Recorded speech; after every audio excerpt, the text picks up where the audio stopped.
اپنے بھائیوں کو فائدہ پہنچے۔ ہم بہت ساری منتیں مانتے ہیں، کسی سے منع نہیں کر رہے، حج ہو، عمرہ ہو، زیارت ہو، کچھ ہو۔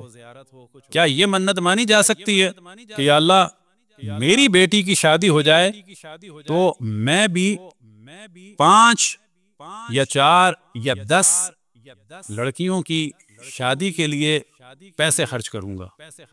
ہو سکتی ہے یہ؟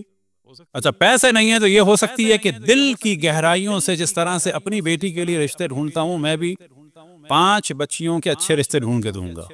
پیسے نہیں ہیں ہمارے پاس۔ اب یہ چیز ذہن میں رکھیں کہ یہاں کینیڈا میں، یورپ، امریکہ میں لوگ بہت بے وقوفی کے کام کر رہے ہیں۔ شادیاں کرانا امام زمان علیہ الصلوۃ والسلام کے باغ کو آباد کرنے کے برابر۔ یہ نہ سمجھے کہ شادیاں کرانا جو ہے وہ خواتین کا کام ہے، اور وہ بھی مثال کے طور پر یہ سمجھا جائے کہ جی شادی کرانا جو ہے کوئی توہین کا سبب ہے۔ نہ، یہ سوچیں کہ اس خاندان کا پرابلم سالو کر رہے ہیں، اس کو گناہ سے بچا رہے ہیں۔ ان کو ملانے کے بعد امام زمان علیہ السلام کی امت میں، چاہنے والوں میں، ماننے والوں میں اضافہ کر رہے ہیں، ان کے باغ کو سرسبز کر رہے ہیں، ان کے انصار میں اضافہ کر رہے ہیں۔ لہذا کوئی بڑے سے بڑا پروفیسر ہو، ڈاکٹر ہو، کچھ بھی ہو، اس کو عبادت سمجھ کے کہا۔ خود ایک الگ موضوع ہے کہ جس کو ڈسکس کرنا چاہیے کہ شادیوں کی وجہ سے شادیوں کے معاملے میں بہت سارے پرابلم ہیں، بہت زیادہ غلط فہمی ہیں، اور ان کو مسئلوں کو حل کرنا چاہیے۔ پھر ایک روایت میں امام حسن عسکری علیہ السلام ارشاد فرماتے ہیں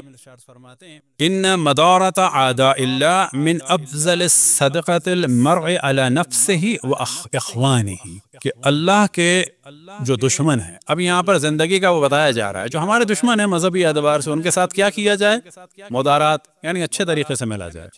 یہ خود ایک صدقہ ہے، کس کے لیے؟ اپنی جان کے لیے بھی اور ہمارے بھائیوں کے لیے بھی۔ یعنی یہ پالیسی بتائی جا رہی ہے کہ اپنے دشمنوں کو، دشمن خدا کو جان بوجھ کے اریٹیٹ نہ کریں، بلکہ ان کے ساتھ اچھی طرح ملیں تاکہ ان کا شر کم ہو۔ اب ایک خاص وصیت جو امام حسن عسکری علیہ السلام نے ارشاد فرمائی، اوصیکم بتقوی اللہ والورع فی دینکم والاجتہاد للہ، میں وصیت کرتا ہوں تمام شیعوں کو کہ وہ خداوند تبارک و تعالی کی بارگاہ میں تقوی اختیار کریں، یعنی بچیں گناہوں سے، اللہ سبحانہ و تعالیٰ کے حکم پر عمل کریں۔ کون سا اللہ سبحانہ و تعالیٰ؟ کہ جس نے پوری کائنات خلق کی ہے۔ والورع فی دینکم، اور دینی معاملات میں بہت احتیاط کریں۔ جس طرح شیئر لینے میں انسان کتنی دفعہ سوچتا ہوگا جن کا کام شیئر لینا ہے، یا جو آرڈر کرتے ہیں آن لائن تو بالآخر دیکھتے ہیں کہ نہیں دیکھتے کیا ہے وہ اپنا کتنے اسٹار ہیں، کیا کہتا ہوں اس کو، ریٹنگ کیا ہے ان کی، پھر پرائز بھی میچ کرتے ہیں۔ اور یہاں تو بعض دفعہ اگر بعض جگہ جائیں تو لوگ فون لیے ہوئے ہوتے ہیں، پرائز میچ کر رہے ہوتے ہیں۔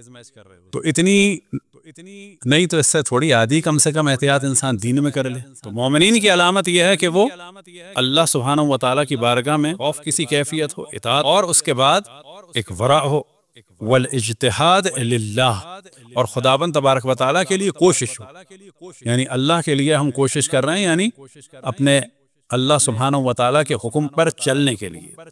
والصدق الحدیث، اور بات میں اور قول میں سچے ہیں۔ اب یہاں پر ذہن میں رکھیں کہ یہ ہماری ذمہ داری ہے، چاہے کوئی مسلم ہو یا نان مسلم ہو، ایسا ہمیں ماحول بنانا چاہیے کہ لوگ یہ کہیں کہ جب شیعہ وکیل کے پاس یا شیعہ ریئلٹر کے پاس یا شیعہ آدمی کے پاس ہم کوئی سوال لے کے جائیں گے تو وہ ہمیں مس گائیڈ نہیں کرے۔ لوگوں کے ذہن میں یہ ہو کہ اگر کسی کا نام سید علی عباس اور حسن عباس اور حسین عباس اور تقوی اور نقوی اور عابدی ہے، گو کہ اب بہت سارے لوگ کینیڈا میں جعلی ہیں فقط امیگریشن کے لیے۔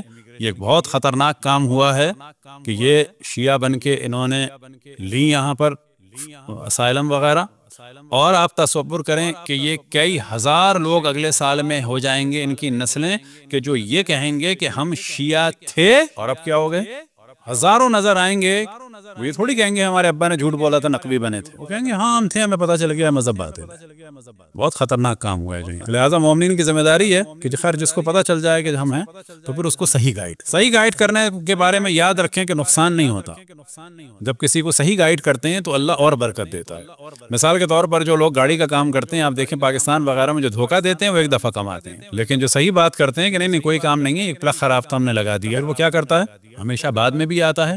اس دفعہ وہ 20 دیتے میں خوش ہوتا ہے، اگلی دفعہ 10,000 20 کی تو مثال دے رہا ہوں، تو کچھ نہیں ہوتا 20 میں، یعنی فرض کریں اگر اس دفعہ 2,000 میں ایک کام میں خوش ہوتا ہے پاکستان میں، یا یہاں کی مثال لے لیں، اگر وہ کہتا ہے کہ جی فلانے آدمی نے $400 بتایا تھا، اس نے کہ جو اہل بیت سے منسوب ہے اس نے بتایا کہ کوئی ایسا مسئلہ نہیں ہے 20 کا ہے بلکہ 20 بھی نہ دیں، تو اگلی دفعہ جب آپ واقعاً کوئی کام ہوگا تو وہ 800 دینے میں بھی گھبرائے گا نہیں کہ یہ آدمی سچا ہے، اور ممکن ہے کہ 800 لوگوں کو آپ کی جانب بھیجے۔ وَأَدَاءِ الْأَمَانَةِ إِلَىٰ مَنِ ائْتَمَنَكُمْ، اور امانت کو واپس کرو چاہے کسی نے بھی دی، بِرًّا او فاجر، چاہے وہ نیک ہو چاہے وہ فاسق ہو، کسی نے بھی امانت دی اس کی امانت کو واپس کرو۔ وحسن الجوار، اور ملنے ملانے والوں کے ساتھ اور پڑوسیوں کے ساتھ انسان اچھا تعلق رکھے۔ یہ وہ چند نصیحتیں تھیں کہ جو امام حسن عسکری علیہ السلام کی احادیث سے ہم نے بیان کی۔ صلوات پڑھیں بر محمد و آل محمد۔